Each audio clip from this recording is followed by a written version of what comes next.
दही चूड़ा तिलवा बेटा वकीलवा। सभ्य विद्यार्थी मित्र कवि जन के भोरे के प्रणाम आरो मकर संक्रांति के हार्दिक शुभकामना। अपना अंग प्रदेश में एकरा दही चूड़ा पर्व भी बोललो जाय छे आरो यह में खिचड़ी रसिया जकरो जैनो गोसाई हो छे वैनो पूजलो जाय छे। कविता सुनो आरो आनंद ला। यहाँ वकीलवा शब्द छंद के लिए प्रयोग करलो गेलो छे, मनोरंजन के लिए प्रयोग करलो गेलो छे। सुने के पहले हमरो चैनल जरूर सब्सक्राइब करो। सुनो आरो आनंद ला। दही चूड़ा तिलवा बेटा वकीलवा, दही चूड़ा तिलवा बेटा वकीलवा।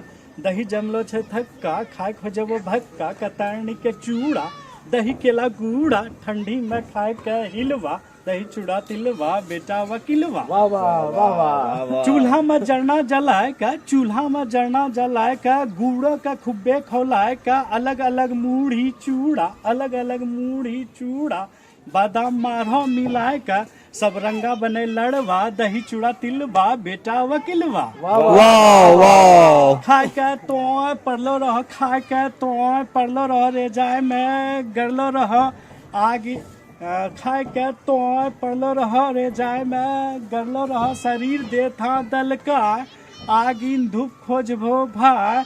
गुड्डी उड़ावे निखिलवा। दही चूड़ा तिलवा बेटा वकीलवा। यस। ऋषि कुंड मंदारों में, ऋषि कुंड मंदारों में मेला। आदमी के धक्कम धकेला, दोनों जगह छे पहाड़। नहेला से भागे छे जाड़। चलो हो जितेंद्र, चलो हो जितेंद्र। वरुण दिन दलवा। दही चूड़ा तिलवा बेटा वकीलवा। वाह वाह वाह वाह। जय अंगिका। एने कविता फेनो लेके हमरो चैनल जरूर सब्सक्राइब करियो। बहुत बहुत धन्यवाद।